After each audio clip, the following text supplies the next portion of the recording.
Hi guys and welcome back to the channel Deepak Yadav Education. Welcome to the Daily Hindu News and Editorial Analysis of 24th of February 2026.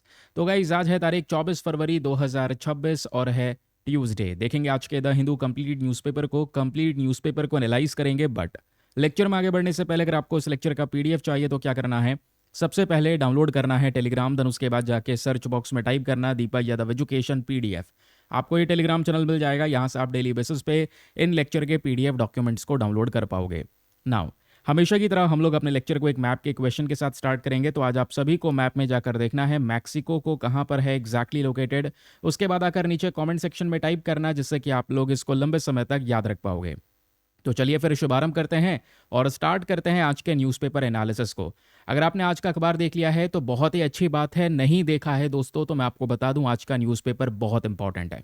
चाहे वो science and take का page हो, editorial हो, text and context हो, या बाकी सारे further other news के पेजेस आपको देखने को मिले। जैसे हम लोग शुरुआत करते हैं आज अपने फर्स्ट आर्टिकल के साथ, जो पेज नंबर 1 के ऊपर में प्रेजेंट है, जिसको आप लोग अपने जीएस पेपर नंबर 3 जो हमारा इंटरनल सिक्योरिटी वाला टॉपिक है उसके साथ में लिंक कर सकते हैं। तो आर्टिकल आपने देखा होगा अखबार में ये प्रेजेंट है, जहां पे बात हो रही है centre unveils policy to tackle terrorism threat. तो केंद्र सरकार एक नई नीति देश के सामने लेकर आती है, किस चीज के लिए? वो है आतंकवाद को टैकल करने के लिए, आतंकवाद से लड़ने के लिए। तो एक नई रणनीति प्रस्तुत की जा रही है, जिस वजह से ये एग्जामिनेशन के पर्सपेक्टिव से इंपॉर्टेंट है। पहली चीज, ये जो रणनीति है या पॉलिसी जिसको बोला जा रहा है, जो देश के स्तर पे चलेगी, क्योंकि ये नेशनल काउंटर टेररिज्म पॉलिसी है दोस्त, याद रखिएगा। इस स्ट्रैटेजी को नाम दिया गया है प्रहार। एग्जामिनेशन में प्रश्न बन जाए, रिसेंटली प्रहार एक टर्म न्यूज में था, ये किस चीज से एसोसिएटेड है? तो ये काउंटर टेररिज्म पॉलिसी है हमारे देश की, याद रखिएगा, जो मिनिस्ट्री ऑफ होम अफेयर्स की साइट से रिसेंटली लॉन्च की गई है। एग्जामिनेशन के लिए इतनी इंपॉर्टेंट चीज मिल जाती है आपको इस पूरे आर्टिकल से, और ज्यादा चीजें खास नहीं है। अभी इसका डिटेल एनालिसिस करूंगा, आगे मैं आपको बताऊंगा क्या क्या चीजें याद रखनी है मेंस के पर्सपेक्टिव से। लेकिन इस प्रहार को लेकर डिफरेंट टाइप्स ऑफ आर्टिकल्स दोस्तों आज न्यूज पेपर में पब्लिश हो रहे हैं। आपके सामने ये आर्टिकल देखने को मिल जाता है प्रहार को लेकर, इंडियाज एंटी टेररिज्म पॉलिसी, जिसको हम प्रहार का नाम दे रहे हैं। अच्छा, प्रहार की अगर हम लोग फुल फॉर्म को डिकोड करने की कोशिश करें तो ये क्या हमको बताएगा? प्री से है प्रिवेंशन, आर से रेस्पॉन्स, उसके अलावा ए से अग्रीगेशन ऑफ कैपेसिटीज, देन उसके बाद एच से है human rights and rule of law, फिर अगेन दूसरे ए से है एटेन्युएटिंग रेडिकलाइजेशन, फिर ए से aligning international efforts, and then उसके बाद लास्ट वाले आर का मतलब है रिकवरी एंड रेजिलियंस। इन सब का अगर हम मेन पर्पस देखेंगे तो अगेन जितने भी टेररिस्ट अटैक्स भारत में पिछले कुछ समय पर हुए हैं, उनसे सीखने के बाद में हम अपने भारतीय नागरिकों को भविष्य में किसी भी प्रकार के टेररिस्ट अटैक से बचा सकें, समझ रहे हैं, इमीडिएट रिस्पॉन्स दे सकें। हमारी जो देश की इंटरनल कैपेबिलिटीज है उसको हम लोग अपना टेस्ट कर सकें। जो सरकार की अप्रोचेस हैं इसके बारे में यहाँ पर डिस्कशन किया जा रहा है कि जो ओवरऑल अप्रोच है कि किस तरीके से हम आतंकवाद के थ्रेट को खत्म करेंगे, वो सब चीज़ें हमें प्रहार में देखने को मिल जाती हैं, याद रखिएगा। ठीक है, फुल फॉर्म याद रखने की जरूरत नहीं है, इतना याद रखना प्रहार किस चीज को डिनोट करता है। नेशनल काउंटर टेररिज्म पॉलिसी और स्ट्रैटेजी है ये भारत की, जिसमें हम क्या करने वाले हैं, क्योंकि भारत को ये पॉलिसी क्यों लानी पड़ी, रीजन क्या है? पिछले कुछ समय पर ढेर सारे क्रॉस बॉर्डर टेररिज्म के केसेस आए हैं, पाकिस्तान की साइड से आतंकवादी कई बार इंडिया में घुसे हैं। साइबर टेररिज्म के केसेस हो रहे हैं, भारत की कुछ इंस्टीट्यूट से जिस पे साइबर हमला हुआ है, या फिर हम कह सकते हैं ड्रोन थ्रेट्स। पंजाब वाले बॉर्डर पर आप देख पाओगे पीछे पाकिस्तान से बहुत सारे जो ड्रोन हैं वो कई बार हथियार गिराते हैं, या ड्रग्स की तस्करियां यहाँ पे होने लगती हैं। तो हम एक पूरा नेटवर्क बना रहे हैं। प्रहार क्या है, इन सब चीज़ों को डील करेगा, ए टू जेड, हर प्रकार से, चाहे वो साइबर टेररिज्म हो, चाहे वो दूसरा और प्रकार का टेररिज्म हो, चाहे वो ड्रोन थ्रेट्स हो, हर एक चीज़ को हम डील करेंगे अपने इस प्रहार इनिशिएटिव के अंदर में। ठीक है, तो ये इसीलिए national counter terrorism policy and strategy का इसको नाम दिया गया है। ये जो पूरा डॉक्यूमेंट है ये 9 पेज की पॉलिसी सामने प्रस्तुत की है देश के। किसने प्रिपेयर किया है? एग्जामिनेशन के लिए एक और इंपॉर्टेंट चीज आपको मिल जाती है, वो है मिनिस्ट्री ऑफ होम अफेयर्स, गृह मंत्रालय के साइट से इसको पब्लिश किया गया है। ठीक है। इसका मेन पर्पस क्या है? मेन पर्पस है मॉडर्न टेररिज्म थ्रेट्स के ऊपर फोकस करना, क्योंकि आज हर चीज़ के तौर तरीके बदल चुके हैं, आतंकवादियों के हमले करने के तरीके बदल चुके हैं। आप देख पाओगे बहुत सारे केसेस पे ये जो आतंकवादी हैं वो कई बार ड्रोन्स का इस्तेमाल करने लगते हैं। क्यों? क्योंकि एक तो ड्रोन्स उनको सस्ते पड़ते हैं, चीपर रहते हैं, कॉस्टिंग कम आती है, ऑपरेट कर पा रहे हैं, ठीक है, और कहीं पर भी भेज सकते हैं। इसमें सामान को कैरी किया जा सकता है, हथियार को कैरी कर सकते हैं। समझ रहे हैं? तो नया तरीका आ चुका है आज के समय पर, तो हम हर प्रकार के नए तरीके को डील करने के लिए हम भी एक नई तैयारी कर रहे हैं, नई रणनीति के ऊपर में काम कर रहे हैं। क्योंकि इंडिया को जितने भी टेररिस्ट हमले फेस करने को मिले हैं पिछले कुछ समय पर या इतिहास में देखेंगे, तो चाहे वो वाटर हो यानी समुद्र का एरिया हो, लैंड एरिया हो, एयर रीजन हो, ठीक है, हवाई हमले हो, ये तीनों चीज़ें हम फेस कर चुके हैं। तो आज जो हम ये रणनीति तैयार कर रहे हैं वो मल्टी डायमेंशनल होने वाली है। मल्टी डायमेंशनल मतलब चाहे वो लैंड एरियाज हो यानी क्रॉस बॉर्डर इन्फिल्ट्रेशन हो, बॉर्डर के पास में, मतलब बॉर्डर को क्रॉस करके अगर कोई आतंकवाद फैलाने की कोशिश कर रहा है, या फिर कोई स्लीपर सेल्स वगैरह होती हैं जो इनएक्टिव नेटवर्क हैं, जब ज़रूरत होती है तो एकदम से एक्टिव हो जाते हैं, उनको डील करेंगे हम अपनी इस प्रहार पॉलिसी के अंदर में। एयर हमले में जब बात आती है तो ड्रोन्स, एरियल अटैक्स को यहाँ पर कंसीडर किया गया है। वाटर की बात आएगी तो मैरीटाइम टेररिज्म को भी हम लोग यहाँ पे कंसीडर कर रहे हैं, यानी हर प्रकार की एक्टिविटीज़ को रोकने की बात होगी। क्योंकि जब हम मुंबई हमले की बात करते हैं 26/11, तो वो सी रूट के जरिए हुआ था, समुद्र के रास्ते के जरिए ये आतंकवादी मुंबई में आए थे और मुंबई में अटैक किया था ताज होटल पे। समझ रहे हैं? फिर उसके अलावा पंजाब, जम्मू कश्मीर में ड्रोन से स्मगलिंग होने लगती है कई बार। तो हम हर प्रकार की चीज़ों के प्रति अपने आप को प्रिपेयर कर रहे हैं under this national counter terrorism policy and strategy, जिसको नाम दिया गया है प्रहार। ये पहली इस प्रकार की एंटी टेरर पॉलिसी को मार्केट में रिलीज किया गया है या देश के सामने रिलीज किया गया है। क्योंकि इससे पहले भारत के पास में आतंकवाद से लड़ने के लिए बहुत सारी बॉडीज हुआ करती थी या लॉज हुआ करते थे। फॉर एग्जाम्पल यूएपीए है, एनआईए एक्ट है, लेकिन कोई भी ऐसा एक्ट नहीं है जो कॉम्प्रेहेंसिवली हर एक पर्टिकुलर सेक्शन को कवर कर सके। इसी के लिए प्रहार लेकर आया गया है, हर एक प्रकार के काउंटर टेरर एफर्ट्स को यहाँ पर ये लगाने वाला है। ठीक है, समझ गए? तो ये सारे के सारे सेक्शन कवर करे जाएंगे। इसमें एक चीज़ और याद रखिएगा, साइबर टेररिज्म पे भी फोकस किया गया है। बहुत सारे क्रिमिनल हैकर्स होते हैं, साइबर अटैक्स यहाँ पर बढ़ते चले जा रहे हैं, क्योंकि बहुत सारे जो टेरर ग्रुप्स हैं, ये आतंकवादियों के संगठन हैं, ये डार्क वेब का इस्तेमाल कर रहे हैं, एनक्रिप्शन का इस्तेमाल कर रहे हैं, ऑनलाइन रिक्रूटमेंट वगैरह कर रहे हैं, अपने आप को डिजिटली थोड़ा सा एक्सपर्ट बनाने की कोशिश कर रहे हैं। तो हमने साइबर टेररिज्म को भी अपने इस प्रहार इनिशिएटिव में रखा है कि हम साइबर टेररिज्म को भी रोकेंगे। हर एक प्रकार की जो भी मॉडर्न टेक्नोलॉजी आतंकवादी शुरू कर रहे हैं या स्टार्ट कर रहे हैं, ठीक है, या यूज़ कर रहे हैं, हर एक प्रकार की टेक्नोलॉजी को अपने प्रहार इनिशिएटिव में हमने रखा है, ताकि हम अपने क्रिटिकल इंफ्रास्ट्रक्चर की सुरक्षा कर सकें। क्योंकि जो भी साइबर अटैक होता है, साइबर अटैक में क्या होता है दोस्तों, या तो पावर प्लांट्स को हैक किया जाता है, railway station, aviation, port, defence installations, या फिर स्पेस एंड न्यूक्लियर सेक्टर्स।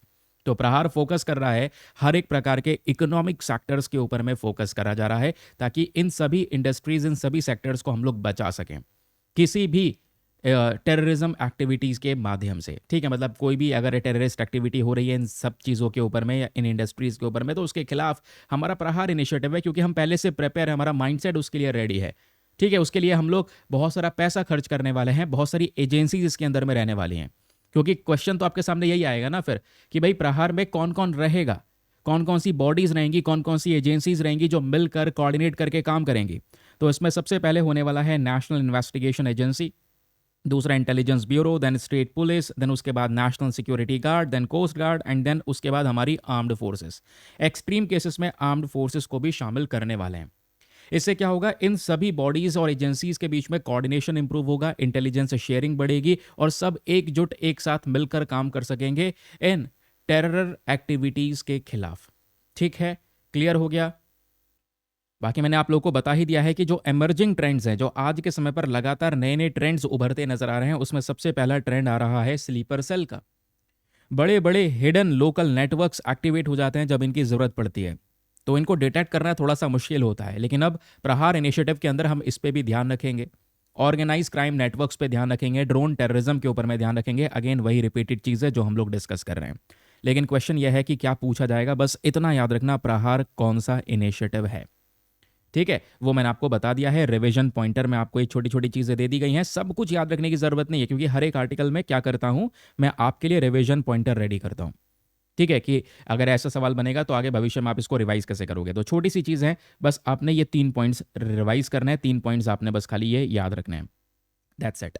पहला आर्टिकल होता है हमारा खत्म। सेकंड आर्टिकल पर आते हैं। सेकंड आर्टिकल भी बहुत ज़्यादा इंपॉर्टेंट है और आज आपने न्यूज़पेपर में देख लिया होगा। प्रहार इनिशिएटिव वाला जो आर्टिकल है, उसी के बगल में यानी राइट हैंड साइड पे आपको ये टॉपिक मिलेगा। 4 लोगों की जान जा चुकी है कुछ मिलावट वाला दूध पीकर। और ये केस है दोस्तों आंध्र प्रदेश का। वैसे देश में बहुत सारी जगह से इस प्रकार के केसेस आते हैं। अभी आंध्र प्रदेश का केस चर्चाओं में आ चुका है, निगरानी में आ चुका है, तो इसको डिस्कस करेंगे कि आखिरकार वो कौन कौन सी मिलावट वाली चीज़ें हैं जो आज मार्केट में दूध में मिलाई जा रही हैं।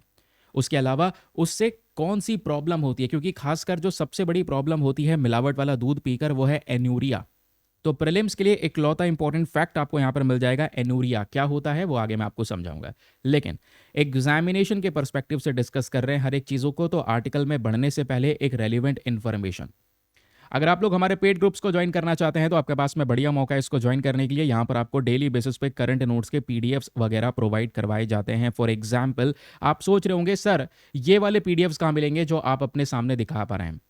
चाहो तो आप इसको प्रिंट आउट करो, चाहो तो आप डिजिटली रीड करो। और सबसे इंटरेस्टिंग चीज़, आर्टिकल के साथ हर एक इंपॉर्टेंट नोट आपको दिया गया है कि एग्जामिनेशन में प्रीलिम्स में ये पूछा जा सकता है, मेंस में ये पूछा जा सकता है, फिर अगला आर्टिकल इसमें क्या रेलिवेंट है वो सब कुछ दिया गया है। ठीक है, तो दोस्तों ये सारी की सारी चीज़ें या ये सारे पीडीएफ्स केवल और केवल हमारे पेड ग्रुप में आपको मिलेंगे और कहीं नहीं। और हिंदी और इंग्लिश दोनों भाषाओं में। जैसा ये पीडीएफ आपको इंग्लिश का दिख रहा है ना, बिल्कुल same as it is Hindi में भी मिलता है। तो दोनों मीडियम के एस्पिरेंट्स के लिए बहुत हेल्पफुल है। आप इस ग्रुप को ज्वाइन करने के लिए एक छोटा सा फी पेमेंट है, उसको पे करके आप ज्वाइन कर सकते हैं। या आपका एक बहुत बड़ा इन्वेस्टमेंट हो सकता है। फी पेमेंट बहुत मिनिमम है, just 499 for the lifetime access. जब तक आपका सिलेक्शन ना हो जाए तब तक आप 499 में ग्रुप को ज्वाइन करके रख सकते हैं। ज्वाइन करने के लिए करना क्या है, व्हाट्सएप पर जाइएगा, नंबर दिया गया है आपको 8534873368। इस नंबर पर मैसेज कर देना कि I want to join this group. आपको रिप्लाई मिलेगा, पेमेंट का प्रोसेस दिया जाएगा, डेमो वीडियो का लिंक मिलेगा, उसको देख सकते हैं, चेक कर सकते हैं और अपना आपको कंप्लीटली सेटिस्फाई करने के बाद में जाकर अपना ये इन्वेस्टमेंट आप सभी लोग कर सकते हैं। ठीक है, चलिए वापस आते हैं ट्रैक पर। तो हम डिस्कस कर रहे थे 4 लोगों की जान गई है ये मिलावट वाला दूध पीकर। कहाँ पर ये केस है दोस्तों, हमारे आंध्र प्रदेश का। और ये चारों के चारों एल्डर पर्सन से थोड़े से बुजुर्ग थे, इनका रीनल फेलियर हो गया और ये मिलावट वाला दूध पी गए जिससे ये केस हुए। लगभग 12 लोग और भी बहुत बुरी तरह से अफेक्टेड हैं, जिसमें छोटे बच्चे भी हैं। लेकिन क्वेश्चन यह है कि ये मिलावट वाला दूध पी के आखिरकार कौन सी बीमारी हुई, कौन सा सिम्टम हुआ। तो लक्षण दिखाई दिया दोस्तों एनूरिया का। एनूरिया मतलब याद रखना एब्सेंस ऑफ यूरिन। एग्जामिनेशन में क्वेश्चन बन सकता है कि एडल्ट्रेटेड मिल्क से कौन सी प्रॉब्लम होती है। तो एनूरिया यानी एब्सेंस ऑफ यूरिन, यानी कि पेशाब की कमी हो जाती है बॉडी के अंदर में।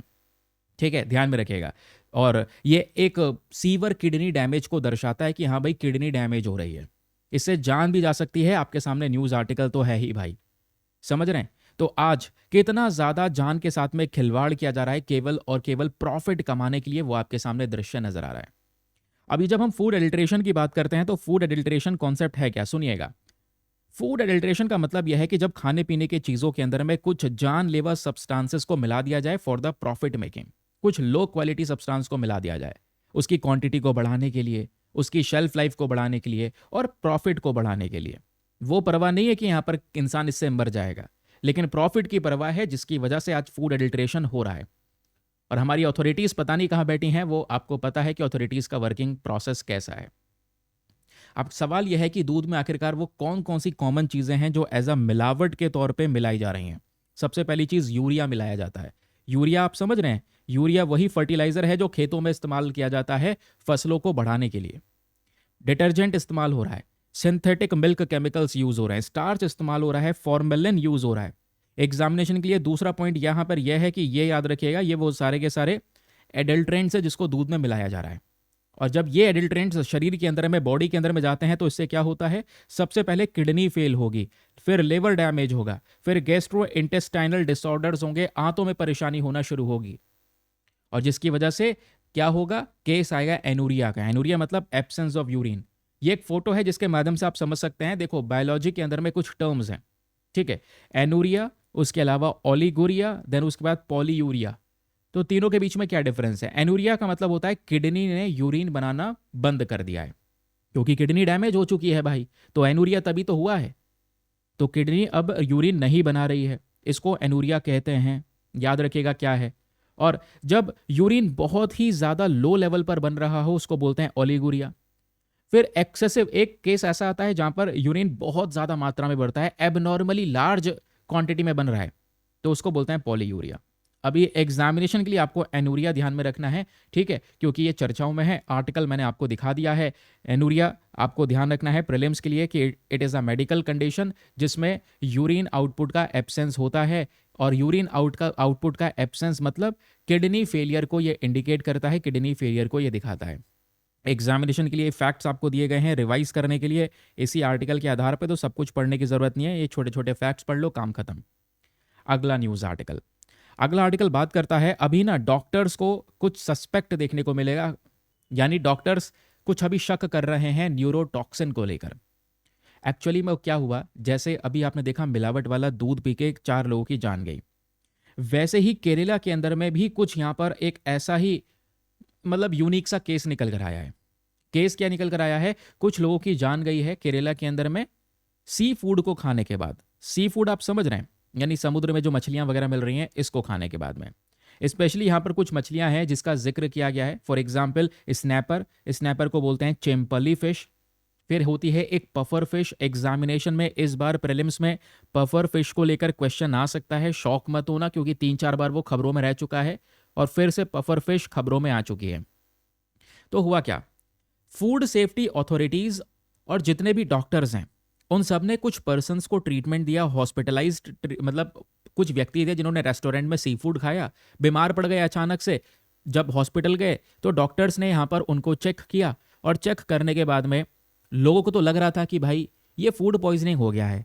अब फूड पॉइजनिंग में खासकर स्टमक में तो इन्फेक्शन होगा ना, पेट में इन्फेक्शन हो जाएगा, काम खत्म।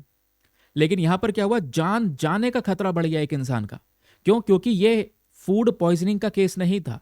डॉक्टर्स बता रहे हैं ये केस था न्यूरोटॉक्सिन का। और ये जो न्यूरोटॉक्सिन है, न्यूरोटॉक्सिन समझ रहे हैं कि भाई जहर है बॉडी के अंदर में जो खासकर दिमाग को अटैक कर रहा है, खासकर ब्रेन को डैमेज कर रहा है, न्यूरोलॉजिकल फंक्शंस को डैमेज कर रहा है। तो ये न्यूरोटॉक्सिन इस फूड में प्रेजेंट था। लेकिन सवाल यह है कि ये न्यूरोटॉक्सिन आया कहां से? तो इस फूड में किसी ने जहर मिला दिया क्या? नहीं, मिलाया किसी ने नहीं है दोस्तों। ये जो मछलियां, स्पेशली स्नैपर हो गया या जो पफर फिश हो गई, ये अपने बॉडी में एक जहर को एक्यूमुलेट करके रखती हैं जिसको हम बोलते हैं बायो एक्यूमुलेशन।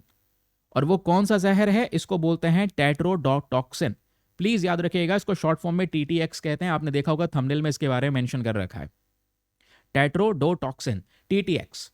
माना जाता है सबसे ज्यादा पावरफुल न्यूरोटॉक्सिन है ये आज के समय पर।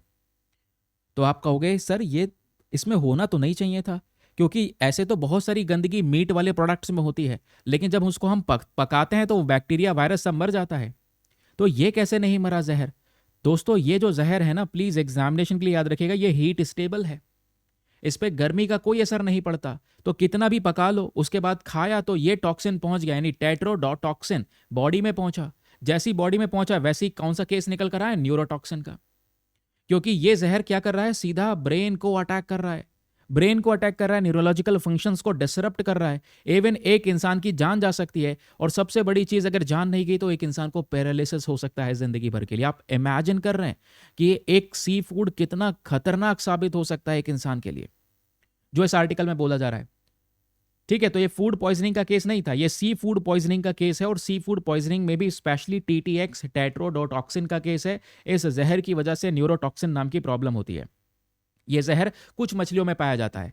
मैंने बता दिया, स्नैपर का नाम लिया, स्नैपर के बाद यहां पर आपने पफर फिश का नाम सुना। यह एक बहुत बड़ा पब्लिक हेल्थ इशू है, इसके बारे में ज्यादा से ज्यादा जानकारी लोगों में होना बहुत ही ज्यादा जरूरी है। तो आइए एग्जामिनेशन के लिए पहले हम पढ़ेंगे टेट्रोडोटॉक्सिन के बारे में, very very important for your upcoming prelims 2026 examination. ये एक्सट्रीमली पावरफुल जहर है जो नेचुरली कई बार मैरीन ऑर्गेनिजम्स में पाया जाता है, यानी कि इन समुद्री जीवों में पाया जाता है। एक सबसे ज्यादा जहरीला न्यूरोटॉक्सिन माना गया है इसको, जो सीधा हमारे नर्वस सिस्टम को अफेक्ट करता है। एक इंसान को पैरालिसिस हो सकता है जब उसके शरीर में ये न्यूरोटॉक्सिन जाएगा। इवन कुछ घंटे में उसकी मृत्यु हो सकती है, इतना खतरनाक है ये। समझ रहे हैं? जिस मछली की हम बात कर रहे हैं वो ये है जिसको नाम दिया गया है पफर फिश। कांटे कांटे इस पे देखने को मिलते हैं। ये पफर फिश वैसे साइज में छोटी होती है, लेकिन ये अपने साइज को बड़ा कर सकती है। कैसे? मान लो कोई दूसरी मछली इसको खाने आ रही है, जैसी वो इसको खाने आएगी ये मुंह खोल के बहुत सारा पानी अपने बॉडी के अंदर में ले सकती है, क्योंकि इसका पूरा स्ट्रक्चर फ्लेक्सिबल है। अपने साइज को ये आकार को बड़ा कर सकती है ताकि ये इसको कोई दूसरी मछली आकर ना खाए। समझ रहे हैं? यही पफर फिश कितनी खतरनाक हो सकती है। अगर कोई इंसान इसको खा ले तो इसमें जहर प्रेजेंट है। और ये जहर कैसा प्रेजेंट है, ध्यान में रखिएगा। ये फोटो आपको नजर आ रही होगी। ये जो टेट्रोडोटॉक्सिन है ये प्रोड्यूस होता है एक बैक्टीरिया के माध्यम से। एक ऐसा बैक्टीरिया ये जहर बनाता है जो इस पफर फिश के अंदर रहता है, वो बैक्टीरिया। ठीक है? और इस फिश के बहुत सारे पार्ट्स ऐसे हैं जिसमें टॉक्सिन, ये जहर बहुत ही ज्यादा हाई लेवल का है, और इसको कितना भी पका लो वो जहर कटेगा नहीं, टूटेगा नहीं। आप इमेजिन करो कि टेट्रोडोटॉक्सिन ये कितना डेडली है। 1200 गुना ज्यादा पॉइजनस है देन सियानाइड। सियानाइड से भी यहां पर 1200 गुना ज्यादा जहरीला। यानी एक मछली अकेले कितने लोगों की जान ले सकती है? एक डेटा कहता है कि अकेली एक पफरफिश जो है ये बहुत है 30 एडल्ट ह्यूमंस की जान लेने के लिए। एक छोटी सी मछली, और कितनी बड़ी मछली है दोस्तों? एक कप के बराबर, चाय के कप के बराबर। कितने लोगों की जान ले सकती है? 30 लोगों की जान ले सकती है। इतना खतरनाक जहर इसके अंदर में प्रेजेंट है। सांप तो वैसे ही बदनाम है, ये मछली बड़ी खतरनाक है, पफर फिश। और कोई एंटीडोट नहीं, कोई सोल्यूशन नहीं कि हाँ भाई एक इंसान को एंटीडोट का इंजेक्शन दे दो वो बच जाएगा। नहीं, कुछ घंटे में मृत्यु हो जाएगी। समझ रहे हैं? तो एक तो यह है। दूसरी स्नैपर नाम की मछली भी जिसको बहुत कंज्यूम किया जाता है, तो उसमें भी ये बायो एक्यूमुलेशन के केसेस आ सकते हैं। यानी ये मैरीन ऑर्गेनिजम्स वो हैं जो इस तरीके से टेट्रोडोटॉक्सिन को अपने शरीर में एक्यूमुलेट करके रख सकती हैं। ठीक है? अब आइए एक चीज और समझ लेते हैं कि ये जो टॉक्सिन है इसका मेन सोर्स क्या है, मेन स्रोत क्या है इस जहर का। तो आर्टिकल में मेंशन किया गया है सबसे पहले मछली के अंडे, मछली के अंडों में ये टॉक्सिन हो सकता है। दूसरा चिंपली फिश, और तीसरी यहां पर पफर फिश। पफर फिश तो सबसे फेमस है। ठीक है? पफर फिश को कभी कंज्यूम नहीं करना है। और इन फिश में बायोक्यूमुलेशन होता है जिस वजह से ये जहर इनके बॉडी में इकट्ठा हो जाता है। एंटीडोट की बात करेंगे तो कोई भी स्पेसिफिक एंटीडोट आज के समय पर नहीं पता है। ठीक है? तो ये बैक्टीरियल फूड पॉइजनिंग नहीं था भाई, ये था न्यूरोटॉक्सिन का केस। ठीक है? अब जो बातें मैंने आपको बताई हैं आप उसको रिवाइज कर सकते हैं थ्रू दीज रिविजन पॉइंटर्स कि मेन कोर न्यूज़ क्या है, उसके अलावा टेट्रोडोटॉक्सिन क्या है एग्जैक्टली, है ना, उसके बारे में ये स्पेसिफिक डिटेल्स दी गई हैं। देन आप यहाँ पर नॉर्मल फूड पॉइजनिंग और टीटीएक्स पॉइजनिंग के बीच का डिफरेंस भी आराम से कर पाएंगे। चलिए, ये आपके सामने प्रीलिम्स का एक बहुत ही रेलिवेंट क्वेश्चन है, फटाफट इसको सॉल्व कीजिए। क्वेश्चन क्या है? क्वेश्चन कहता है tetrodotoxin sometimes seen in news is best associated with. यानी ये जो टेट्रोडोटॉक्सिन है ये कई बार न्यूज़ में देखने को मिलता है, ये किस चीज़ से रिलेटेड है? तो इसका सही उत्तर है option number B, marine neurotoxin से ये रिलेटेड है। यानी समुद्री जीवों में ये बेसिक तौर पर एक जहर है जो इकट्ठा हो जाता है। ठीक है? क्लियर हुआ? चलिए अगला न्यूज़ आर्टिकल। अगला आर्टिकल बात करता है भारत के एनर्जी शिफ्ट के बारे में through the green ammonia route. तो ग्रीन अमोनिया या अमोनिया NH3 की जब हम बात करते हैं, ये क्या है, ग्रीन अमोनिया क्या है, ये सब कुछ डिस्कस करेंगे। 3 राइटर्स ने मिलकर इस एडिटोरियल को लिखा है। अब ऑब्वियसली इनके नाम याद रखने की ज़रूरत आपको बिल्कुल भी नहीं है। ठीक है? और क्या नाम नहीं याद रखने हैं? याद रखना, मुझसे कई बार कमेंट करके पूछते रहता हूँ, मुझे पता है ऑब्वियसली आप नए नए एस्पिरेंट हैं, नाम नहीं याद रखने। जो बता रहा हूँ उतना याद रखिएगा। इस पूरे एडिटोरियल से निकाले हैं कुछ छोटे छोटे नोट्स जो एग्जाम में आपको बहुत हेल्प करेंगे। लेकिन उससे भी पहले एक काम जरूर से ये करो यार, वीडियो पे सब्सक्राइब का बटन भी है, सब्सक्राइब करके रख लो ताकि डेली बेसिस पे आपको ये न्यूज़पेपर एनालिसिस मिलता रहे। मेक श्योर करें चैनल को आप लोग ज़रूर से सब्सक्राइब करके रख लें, क्योंकि यहाँ पर हम लोग बहुत एक्सट्रीम लेवल पर लेकर जाने वाले हैं न्यूज़पेपर एनालिसिस को। हर एक चीज़ यहाँ पर आपको मिलने वाली है regarding your current affairs, specially UPSC के लिए, स्टेट एग्जामिनेशंस के लिए, स्टेट पीसीएस की मैं बात कर रहा हूँ, उन सभी के लिए आपको बहुत कुछ मिलेगा इन करंट अफेयर्स के वीडियो में। ठीक है? चलिए, अब जब हम सिंपल बैकग्राउंड की बात कर रहे थे तो मामला क्या है? मामला यह है कि भारत अपने एनर्जी सिक्योरिटी को शिफ्ट कर रहा है। अभी यहां पर देखोगे तो हो क्या रहा है, हमारे देश में जो एनर्जी का मेन सोर्स है, मेन सोर्स अभी भी कोयला है। फिर सोलर एनर्जी, विंड एनर्जी का थोड़ा बहुत योगदान मिल रहा है। फिर आप कह सकते हैं न्यूक्लियर पावर प्लांट्स हैं। तो हम चाहते हैं एनर्जी इंडिपेंडेंट होना, और इसको अचीव करने के लिए भारत आज ग्रीन हाइड्रोजन पे फोकस कर रहा है, ग्रीन अमोनिया पे फोकस कर रहा है। क्योंकि ग्रीन अमोनिया हमको ग्रीन हाइड्रोजन से ही मिलेगा, याद रखिएगा। ठीक है, क्योंकि अमोनिया क्या है, NH3 की हम लोग बात कर रहे हैं। तो NH3 की जब बात कर रहे हैं तो N मतलब नाइट्रोजन। नाइट्रोजन तो हवा में से मिल जाएगा, एटमॉस्फेयर से मिल जाएगा। बात आती है हाइड्रोजन की, तो हाइड्रोजन भी तो वैसे मिल जाएगा, लेकिन हमें ग्रीन हाइड्रोजन चाहिए।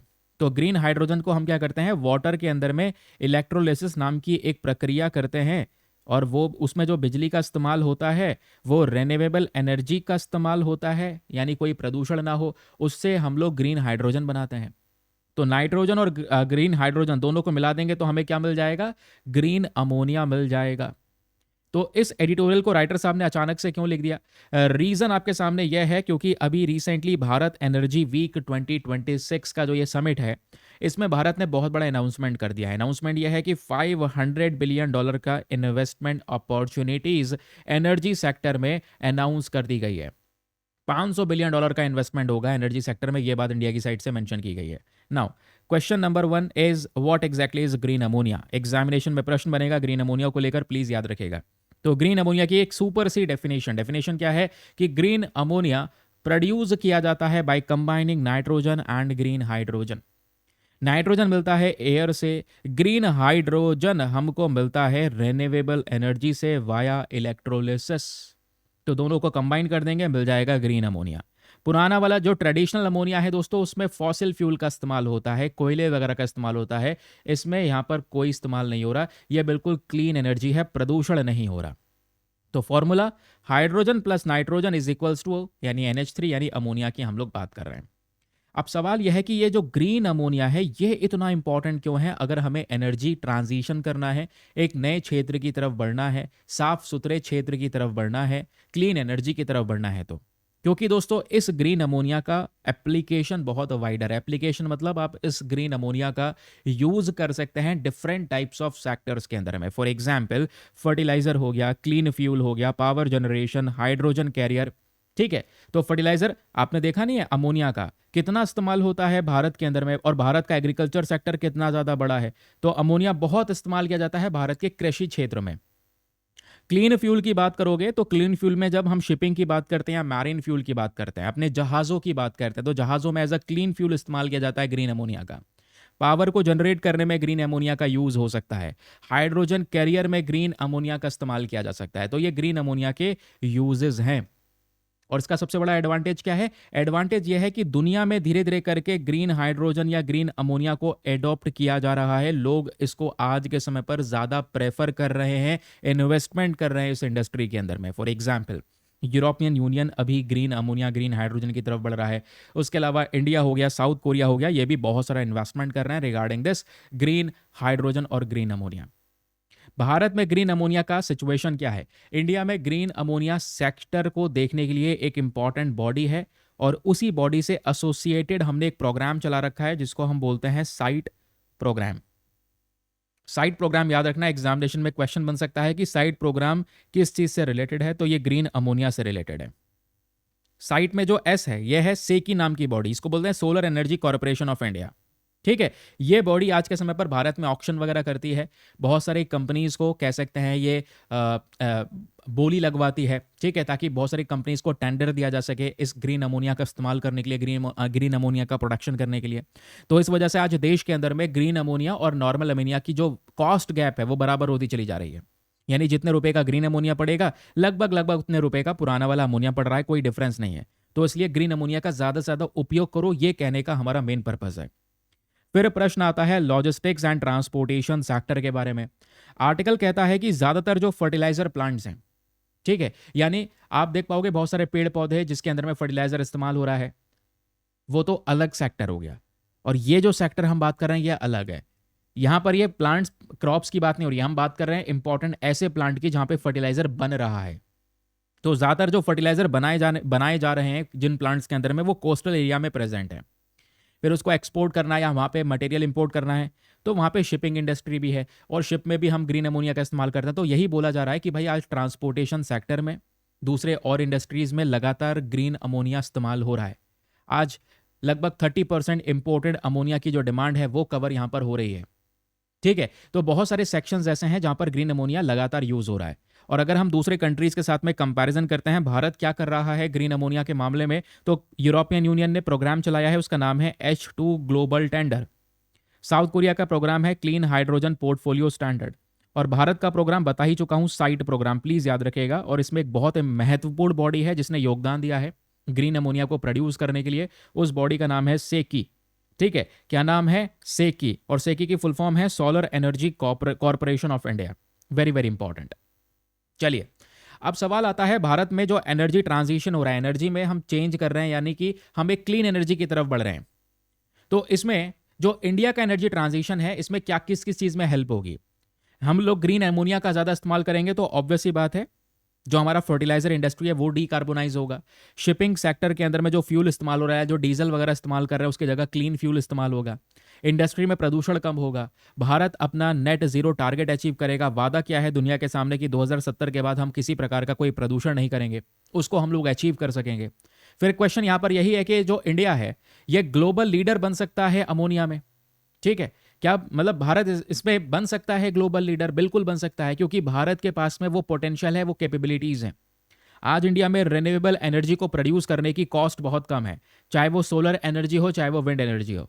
उसके अलावा फर्टिलाइजर, खाद में जो ये इस्तेमाल हो रहा है, फर्टिलाइजर सेक्टर की डिमांड बहुत ज़्यादा है। भारत में स्ट्रॉन्ग पॉलिसी सपोर्ट है, बहुत बड़ा तटीय एरिया है, कोस्ट लाइन है। समझ रहे हैं? तो ग्रीन अमोनिया के लिए हमारे पास में बेस्ट मार्केट है, तो हम ज़्यादा से ज़्यादा प्रोड्यूस कर सकते हैं और अपने सेक्टर्स को डीकार्बोनाइज कर सकते हैं। क्लीन फ्यूल का हम लोग यहां पर इस्तेमाल कर सकते हैं। फिर प्रश्न आता है चैलेंजेस को लेकर, चुनौतियों को लेकर।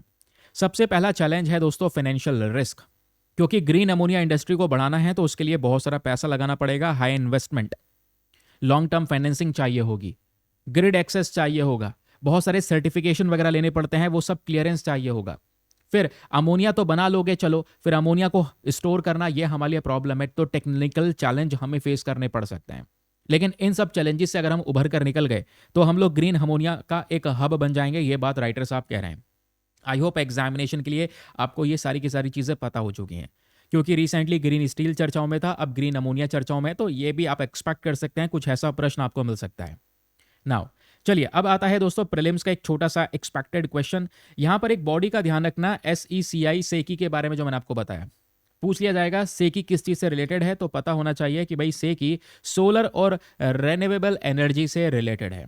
ये रहे आपके छोटे छोटे रिवीजन पॉइंटर, यानी पूरा एडिटोरियल कभी भी भविष्य में रिवाइज करना हो तो आप इन कुछ 8-9 पॉइंट्स के हिसाब से रिवाइज कर सकते हैं कि ग्रीन अमोनिया क्या है, nitrogen plus green hydrogen is equals to green ammonia.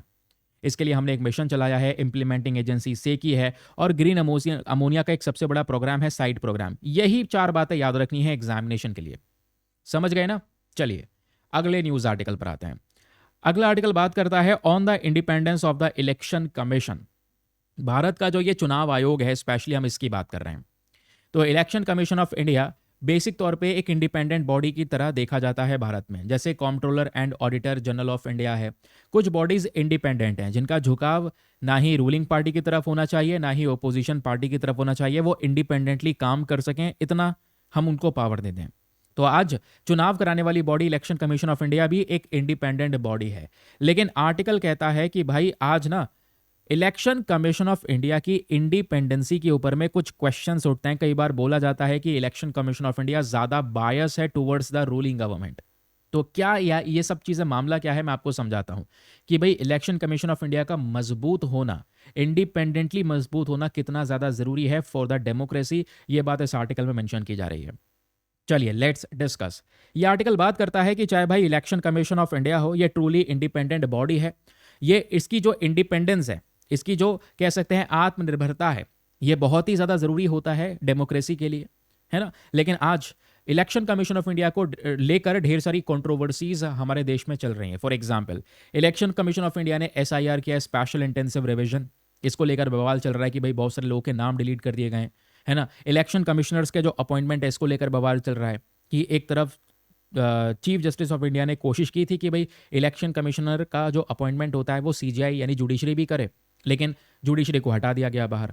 फिर एलिगेशन लगता है बायसनेस का कि भाई ये जो बॉडी है ये ज़्यादा बायस है टुवर्ड्स द रूलिंग गवर्नमेंट।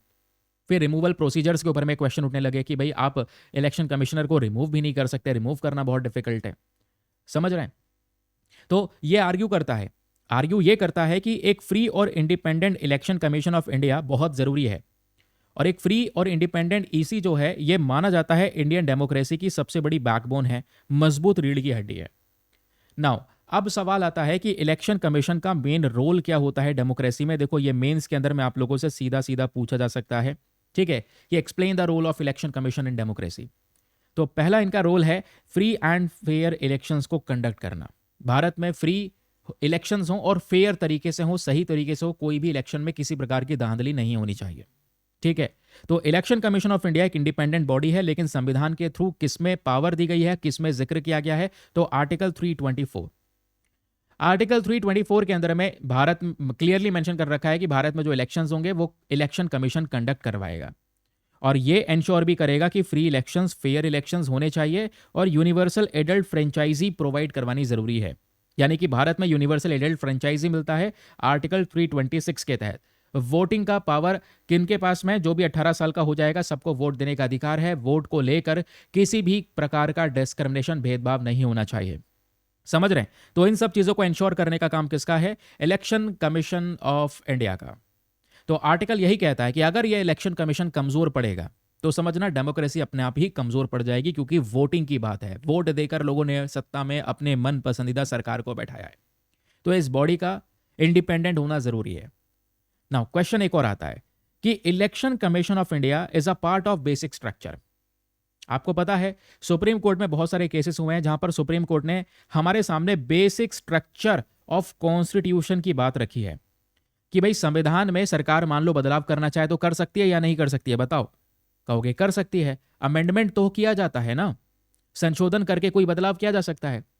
लेकिन बदलाव मतलब क्या आपका जीने का अधिकार, फंडामेंटल राइट सरकार हटा सकती है, बदलाव कर सकती है उसमें? नहीं।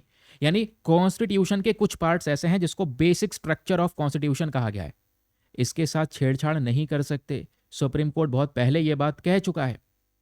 फेडरलिज्म का कॉन्सेप्ट हो गया, जुडिशियल इंडिपेंडेंसी का कॉन्सेप्ट हो गया, यानी इंडिपेंडेंट जुडिशरी हो गया, उसके अलावा election commission of India as an independent body, ये सब बेसिक स्ट्रक्चर का हिस्सा है। फ्री और फेयर इलेक्शन बेसिक स्ट्रक्चर का हिस्सा है। अगर गवर्नमेंट इसको बदलना चाहेगी बदल नहीं सकती, क्योंकि ये बेसिक स्ट्रक्चर का पार्ट है।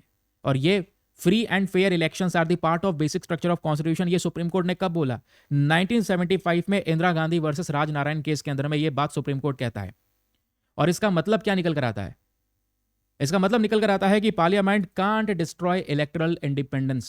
पार्लियामेंट अगर कोशिश भी करेगा तब भी यहां पर इलेक्टोरल इंडिपेंडेंस को डिस्ट्रॉय नहीं कर पाएगा। इलेक्शन कमीशन ऑफ इंडिया को हमेशा हमेशा न्यूट्रल रहना है, ऑटोनॉमस रहना है, खुद से डिसीजन लेंगे, किसी से इंस्पायर होकर डिसीजन नहीं ले सकते वो। समझ रहे हैं? लेकिन आज इसी चीज को लेकर तो एलिगेशंस लग रहे हैं। इल्जाम यह है कि वोटर लिस्ट में इरेगुलरिटीज हो चुकी हैं, माइनॉरिटी वोटर्स को टारगेट किया गया है, स्पेशल इंटेंसिव रिवीजन में समस्या है, लोगों के नाम हटाए गए हैं, डिलीट करे गए हैं। तो यहां पर इलेक्शन कमीशन ऑफ इंडिया की न्यूट्रलिटी पे क्वेश्चन उठ रहा है कि भाई कर क्या रहे हो? आपको इंडिपेंडेंटली काम करना था, लोगों के वोट देने के अधिकार यहां पर छीनने नहीं चाहिए, इसको इंश्योर करना था। ये रिमेंबर दिस पॉइंट, ये एलिगेशन है कि इल्जाम लग रहे हैं जो इस आर्टिकल में बोला जा रहा है, ठीक है। फिर दूसरी एक और चीज आती है। देखो अब प्रीलिम्स के लिए एक बहुत इंपॉर्टेंट सेक्शन इस आर्टिकल से निकलता है, वो है अपॉइंटमेंट ऑफ इलेक्शन कमिश्नर। क्योंकि इलेक्शन कमीशन ऑफ इंडिया केवल बॉडी थोड़ी अपने आप चलती रहेगी, उसको चलाने के लिए कुछ मेंबर्स होंगे। तो मेंबर में सबसे पहले तो होते हैं चीफ इलेक्शन कमिश्नर, और चीफ इलेक्शन कमिश्नर के साथ में होते हैं इलेक्शन कमिश्नर्स। मेन यहां पर चीफ इलेक्शन कमिश्नर है, ध्यान में रखिएगा। अब सवाल यह है कि इन कमिश्नर्स को अपॉइंट कौन करता है? चीफ इलेक्शन कमिश्नर का अपॉइंटमेंट प्रेसिडेंट करते हैं, और प्रेसिडेंट खुद यहां पर मतलब गवर्नमेंट है, सरकार है। भाई प्रेसिडेंट रूलिंग पार्टी का ही तो है, तो प्रेसिडेंट यहां पर क्या कर रहे हैं? चीफ इलेक्शन कमिश्नर को अपॉइंट कर रहे हैं। पहले का सिस्टम था ये, पहले का सिस्टम, अर्लियर सिस्टम। अब क्या है? नया लॉ आ चुका है। 2023 में नया कानून पास होता है जिसका नाम है appointment conditions of service and terms of office act 2023। इस वाले नए नियम के थ्रू कह दिया गया कि प्रेसिडेंट चीफ इलेक्शन कमिश्नर को अपॉइंट नहीं करेंगे। तो कौन अपॉइंट करेगा? एक सिलेक्शन कमिटी बनाई जाएगी। उस कमिटी में कुछ सदस्य होंगे जो यहां पर अपॉइंट करेंगे इन मेंबर्स को। उस कमिटी में सबसे पहले होंगे प्रधानमंत्री यानी प्राइम मिनिस्टर, सेकंड होंगे union minister, and third one is leader of opposition. Leader of opposition मतलब राहुल गांधी जी की बात हो रही है, समझ रहे हैं, अभी के समय पर। तो इन लोगों का यहां पर एक ग्रुप होगा, कमिटी फॉर्मेशन होगा। तो ये जो कमिटी है ये डिसाइड करेगी कि इसे चीफ इलेक्शन कमिश्नर बनाना है। ये 2023 का एक्ट कहता है। और 2023 का एक्ट एक और बहुत इंपॉर्टेंट बात कहता है। ये कहता है chief election commissioner will hold office for 6 years और until the age of 65 whichever is earlier. यानी ये जो चीफ इलेक्शन कमिश्नर अपॉइंट होकर इलेक्शन कमीशन ऑफ इंडिया की बॉडी को संभालेगा, वो कितने साल के लिए उस पर्टिकुलर पोजीशन को होल्ड करके रखेगा?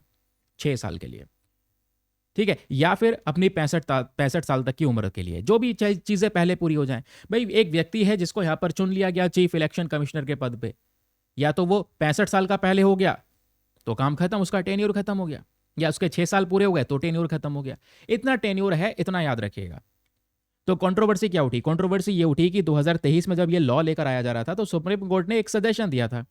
सुप्रीम कोर्ट ने यह बोला कि जब आप कमिटी बनाओगे ना, तो कमिटी में प्रधानमंत्री को रखो, लीडर ऑफ ओपोजिशन को रखो और चीफ जस्टिस ऑफ इंडिया को भी रखो। लेकिन जब यहां पर नया एक्ट पास होता है तो नए एक्ट में यहां पर जब कमिटी बनाई गई तो बोले प्रधानमंत्री रहेंगे, ठीक है, लीडर ऑफ ओपोजिशन रहेंगे, लेकिन चीफ जस्टिस ऑफ इंडिया नहीं रहेंगे। सुप्रीम कोर्ट आप बताओ, बीच में चीफ जस्टिस ऑफ इंडिया की जगह यूनियन मिनिस्टर रहेगा। तो सीजीआई को फाइनल लॉ में रिमूव कर दिया गया। तो इससे फिर इंडिपेंडेंस के ऊपर अगेन डिबेट चलने लगा। तो यहां पर यही बोला जा रहा है कि अपने हिसाब से चेंजेस कर दिए गए। बाद में पहले प्रेसिडेंट अपॉइंट करते थे, अब नया सिस्टम आया तो नए सिस्टम में भी गवर्नमेंट ने मतलब अपने हिसाब से चेंज कर दिए, ऐसा यहां पर आर्टिकल में मेंशन किया गया। फिर आर्टिकल कहता है कि इलेक्शन कमिश्नर को रिमूव करना भी आसान नहीं है। भाई बहुत इंपॉर्टेंट पोस्ट है, ऐसे कैसे रिमूव कर दोगे? क्या सुप्रीम कोर्ट के जज को रिमूव कर सकते हो? कितनी बार कोशिश की गई है, रिमूव नहीं हुए। जस्टिस यशवंत सिन्हा का केस भी आपने लास्ट ईयर देखा। सुप्रीम कोर्ट की जज की पावर बहुत इंपॉर्टेंट है, मतलब बहुत पावरफुल पोस्ट आपको वो देखने को मिलेगी। तो वैसे ही चीफ इलेक्शन कमिश्नर होता है। आप सोच रहे हैं कि आपको लग रहा है चीफ इलेक्शन कमिश्नर को रिमूव कर देंगे, तो रिमूव करने की प्रक्रिया सुन लो पहले। सुप्रीम कोर्ट के जज की तरह है, पार्लियामेंट में इंपीचमेंट प्रोसेस आपको निकालना पड़ेगा। हालांकि ये वर्ड यूज नहीं करेंगे, बट फिर भी इंपीचमेंट प्रोसेस के जरिए ही काम हो पाएगा, ठीक है। तो जितने भी इलेक्शन कमिश्नर्स हैं, चीफ इलेक्शन कमिश्नर को तो लेकर पार्लियामेंट में इंपीचमेंट प्रोसेस आएगा, बाकी दूसरे इलेक्शन कमिश्नर्स को प्रेसिडेंट रिमूव कर सकते हैं चीफ इलेक्शन कमिश्नर के रिकमेंडेशन के बेसिस पे। समझ गए? क्लियर हो गया? तो कॉन्स्टिट्यूशन आर्टिकल 324 के अंदर में इलेक्शन कमीशन के बारे में बात की गई है। आर्टिकल 324 हमारे संविधान का इलेक्शन कमीशन को सीधा सीधा पावर देता है। क्या पावर देता है? कि आज देश में प्रेसिडेंट के कोई भी चुनाव हो, वाइस प्रेसिडेंट के कोई भी चुनाव हो, पार्लियामेंट के चुनाव हो, स्टेट लेजिस्लेचर्स के चुनाव हो, उन सबको यहां पर इलेक्शन कमीशन ही देखता है। उनका सुपरिटेंडेंस, डायरेक्शन, इलेक्शन को कंट्रोल करना, ये सारी पावर इलेक्शन कमीशन के पास में होती है।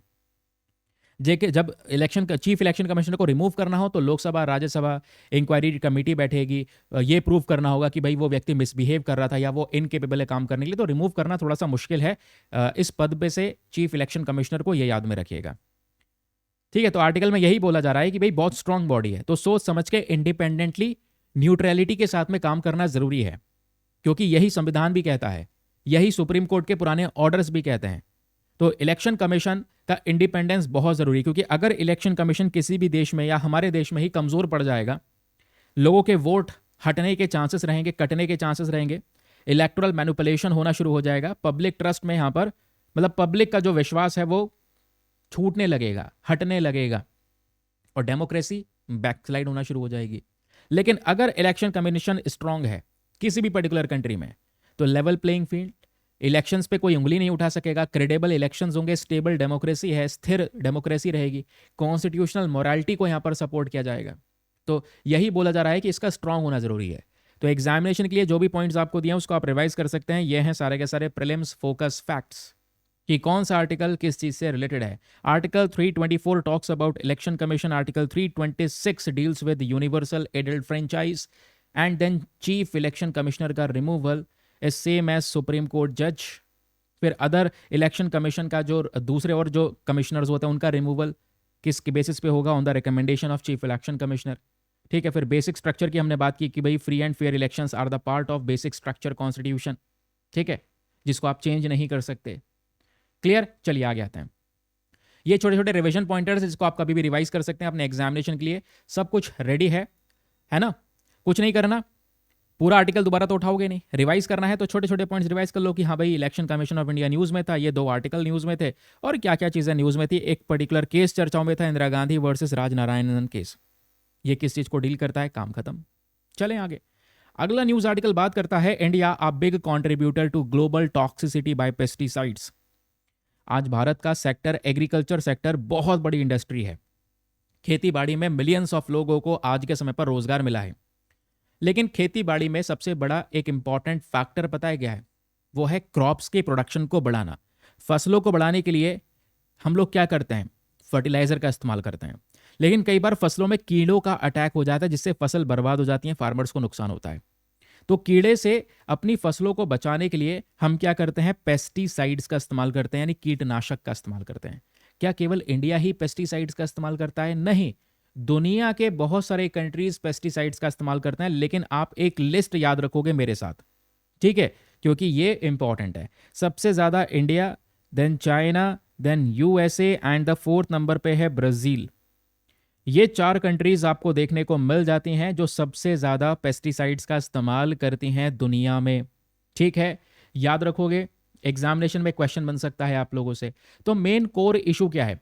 ये देखो, न्यूज़पेपर का आर्टिकल है, लंबा चौड़ा। ये छोटी सी पट्टी जो बना कर दी गई है ना, इसमें बहुत गहरी इंफॉर्मेशन है। ठीक है, मैं आपको एक्सप्लेन करता हूं बहुत ईजी वे में। आर्टिकल कहता है कि भारत भी टॉप कंट्रीब्यूटर है ऑफ ग्लोबल पेस्टिसाइड टॉक्सिसिटी, क्योंकि ये जब कीटनाशक इस्तेमाल करते हैं तो कीटनाशक कई बार क्वांटिटी में ज़्यादा यूज़ किया जाता है, और ज़्यादा कीटनाशक इस्तेमाल करना बहुत ही ज़्यादा हार्मफुल है। ये आपकी फसलों के लिए भी हार्मफुल है, और उससे ज़्यादा एनवायरमेंट को सबसे ज़्यादा नुकसान ये पहुंचाता है। तो वो इसमें मेंशन किया जा रहा है कि आपको लिमिटेड वे में यूज़ करना चाहिए। क्योंकि पेस्टिसाइड्स हैं क्या भाई? पेस्टिसाइड्स केमिकल ही तो हैं जिससे हम कीड़ों को मार रहे हैं। लेकिन ये कई बार कीड़ों को नहीं मारते। इनका ज़्यादा उपयोग करने की वजह से पॉलिनेटर, जो बीज हैं, इनको मार दिया जाता है। यानी कि ये जो कीड़े हैं, ये कीटनाशक जो है ये पॉलिनेटर को बर्बाद कर रहे हैं। मधुमक्खी हैं, मछलियां हैं, सॉइल ऑर्गेनिज्म, बर्ड्स, ह्यूमंस, इन सब पे इंपैक्ट डालते हैं। लेकिन हमारा टारगेट क्या था? कीड़े। हम ये अपने आप को, खुद इंसान अपनी जान को थोड़ी खतरे में डाल रहा था, लेकिन वो नॉन इंटेंशन था, नॉन टारगेट था। तो नॉन टारगेट टॉक्सिसिटी भी दोस्तों आज देखने को मिल रही है, समझ रहे हैं? और यहीं पर टोटल अप्लाइड टॉक्सिसिटी आता है। टोटल अप्लाइड टॉक्सिसिटी में हम ये देखते हैं बहुत सारा पेस्टिसाइड जो इस्तेमाल किया जा रहा है उसमें कितना ज्यादा जहर प्रेजेंट है। और आज 600 से ज्यादा कीटनाशक को एनालाइज किया गया। लगभग 65 कंट्रीज के अंदर में ये सारा डिटेल्स निकाली गई, और पता चला है दुनिया में धीरे धीरे करके पेस्टिसाइड्स का उपयोग बढ़ रहा है। पेस्टिसाइड्स में जहरीलापन बढ़ता चले जा रहा है। अब सवाल यह है कि दुनिया में वो कौन कौन सी कंट्रीज हैं जो ज्यादातर पेस्टिसाइड के अंदर में कंट्रीब्यूट कर रही हैं, पेस्टिसाइड टॉक्सिसिटी में कंट्रीब्यूट कर रही हैं। तो number 1 is India, second is China, third is USA and fourth one is Brazil. ये मैंने आपको पहले ही लिस्ट बता दी। ये 4 कंट्री हैं जो दुनिया में पेस्टिसाइड टॉक्सिसिटी में 70% का अकेला योगदान दे रही हैं। ये 4 कंट्रीज। क्यों? क्योंकि इन कंट्रीज में सोयाबीन वगैरह भी ज्यादा प्रोड्यूस किया जाता है। ब्राजील में आपको पता है सोयाबीन ज्यादा प्रोड्यूस होता है। सोयाबीन में ढेर सारी पेस्टिसाइड लगती है। उसके अलावा फ्रूट्स, वेजिटेबल, राइस में, सीरियल्स, इन सब में ढेर सारे पेस्टिसाइड्स का इस्तेमाल किया जाता है। इसलिए 4 कंट्रीज टॉप पर हैं। चारों कंट्रीज का नाम याद रखना इस पर्टिकुलर रिपोर्ट के अकॉर्डिंग कि हाँ, ये पेस्टिसाइड्स टॉक्सिसिटी के सबसे बड़े कंट्रीब्यूटर है। स्टेटमेंट देके क्वेश्चन आप लोगों से बन सकता है। फिर सवाल यह है कि भारत में पेस्टिसाइड टॉक्सिसिटी हाई कैसे हो गई? इंडिया में हम इतना ज्यादा कीटनाशक इस्तेमाल कर रहे हैं और कीटनाशक में इतना ज्यादा जहरीलापन कैसे हाई हो गया? Reason number 1 is higher agricultural dependence. भारत में एग्रीकल्चर सेक्टर पे लोगों की निर्भरता बहुत ही ज्यादा बड़ी है। इंडिया के पास में बहुत बड़ा फार्मिंग एरिया है, ठीक है, और जो कीटनाशक को कंट्रोल करने के नियम कानून है वो बहुत पुराने हैं। ठीक है, इंसेक्टिसाइड एक्ट 1968, भाई पुराने जमाने के कानून आपको देखने को मिल जाएंगे। तो नए जमाने में जो पेस्टिसाइड इस्तेमाल हो रहा है वो अलग है। तो हमें नए जमाने के हिसाब से नए लॉ, अपडेटेड लॉ चाहिए। आउटडेटेड लॉज को हटाना होगा, अपडेटेड लॉज को लेकर आना होगा। फिर यहीं पे क्वेश्चन आता है use of band pesticides. Bharat के अंदर में आज बहुत सारे पेस्टिसाइड्स ऐसे हैं जो ऑलरेडी बैन कर दिए गए हैं, फिर भी इस्तेमाल किए जा रहे हैं। फॉर एग्जाम्पल, आर्टिकल कहता है कि दुनिया में 66 पेस्टिसाइड ऐसे हैं जिसको बैन कर दिया गया है। इंडिया उन सब 66 पेस्टिसाइड्स को इस्तेमाल कर रहा है। क्यों? क्योंकि ये 66 पेस्टिसाइड्स आज एनवायरमेंट में जहरीलापन फैला सकते हैं, हेल्थ को रिस्क पहुंचा सकते हैं, एक्सपोर्ट रिजेक्शन कई बार हो जाता है। हम इन पेस्टिसाइड का इस्तेमाल करते हैं अपने फसलों में, और उन फसल को एक्सपोर्ट करने की आप कोशिश करोगे तो वो कंट्रीज नहीं परचेज करती है। वो कहती हैं भाई ये जहर है, आपने इसका जहर का इस्तेमाल किया है इस पर्टिकुलर प्रोडक्ट के अंदर में। तो इस वजह से इंडिया के ऊपर में भी ये सारे के सारे इंपैक्ट पड़ रहे हैं। तो हमें समझना होगा, और जो ये टॉक्सिक पेस्टिसाइड्स हैं इसको हटाना होगा, एक्सक्लूड करना होगा। क्योंकि इन पेस्टिसाइड से सबसे ज़्यादा इम्पैक्ट एनवायरमेंट और बायोडाइवर्सिटी दोनों पे पड़ रहा है। छोटे छोटे इंसेक्ट्स और पॉलिनेटर्स पे पड़ रहा है, मिट्टी के उपजाऊपना पे पड़ रहा है, फिश और एक्वेटिक लाइफ, प्लांट्स, इन सब पे इम्पैक्ट पड़ रहा है। इसकी वजह से पॉलिनेटर डिक्लाइन हो रहे हैं, मधुमक्खियां डिक्लाइन हो रही हैं, सॉइल डिग्रेडेशन, वाटर पॉल्यूशन, ये सब कुछ होता हुआ नजर आएगा। और यही पेस्टिसाइड्स दोस्तों फिर ह्यूमन हेल्थ में भी जा रहे हैं। एग्जैक्टली यहां पर मेंशन किया गया है, देखो अनाज में जब हम ज़्यादा इस्तेमाल करेंगे तो अनाज में ये पेस्टिसाइड पहुंचेगा, स्टोर फूड में जा रहा है, एयर सॉइल वाटर में जा रहा है। इवन आर्टिकल कहता है कि टेम्पल के प्रसाद में भी यहाँ पर ये पेस्टिसाइड्स आज के समय पर पहुंच रहे हैं। और अगर ये बॉडी में जाते रहेंगे बॉडी में इकट्ठे होते रहेंगे, इससे क्या होगा, कैंसर का रिस्क बढ़ जाएगा, न्यूरोलॉजिकल डिसऑर्डर हो सकते हैं, दिमागी संबंधित बीमारियां, हार्मोनल डिसबैलेंस हो सकता है, लॉन्ग टर्म क्रोनिक डिजीज हो सकती हैं। ये इम्पैक्ट पड़ सकता है ह्यूमन हेल्थ के ऊपर में इन पेस्टिसाइड्स की वजह से। देन क्वेश्चन आता है ग्लोबल कमिटमेंट्स का एंड पॉलिसी कंटेक्स्ट का, कि हम लोग क्या डिस्कस कर रहे हैं, कौन सी रिपोर्ट। देखो एक रिपोर्ट है यूएन बायोडाइवर्सिटी कॉन्फ्रेंस के अंदर में कुछ कंट्रीज ने मिलकर वादा किया, प्रॉमिस किया कि ये 2030 तक लगभग 50% से पेस्टिसाइड के रिस्क को कम कर देंगे। लेकिन प्रोग्रेस बहुत स्लो है, ये सोचने वाली बात है, क्योंकि वादा तो कर दिया था आपने, लेकिन आज भी पेस्टिसाइड्स का इस्तेमाल भरपूर मात्रा में हो रहा है, बहुत बड़े लेवल पर हो रहा है। तो हमें नई पॉलिसीज लानी होगी, नए नियम लाने होंगे, ये बात यहां पर आर्टिकल में मेंशन की जा रही है। अब ये हैं छोटे छोटे रिविजन पॉइंटर जिसको आप रिवाइज कर सकते हैं। इसमें कुछ नहीं, 3-4 चीज़ें याद रखनी है। सबसे पहले इंडिया, चाइना, यूएस, ब्राज़ील का नाम जरूर से याद रखना। 70% ग्लोबल पेस्टिसाइड टॉक्सिसिटी में कॉन्ट्रीब्यूशन इन्हीं 4 देशों का आ रहा है। दूसरा याद रखना, यूनाइटेड नेशन में इन कंट्रीज ने मिलकर टारगेट दिया है। टारगेट ये दिया है कि हम 2030 तक 50% के हिसाब से पेस्टिसाइड के रिस्क को रिड्यूस कर देंगे, लेकिन अभी तक रिस्क को रिड्यूस नहीं किया जा रहा है।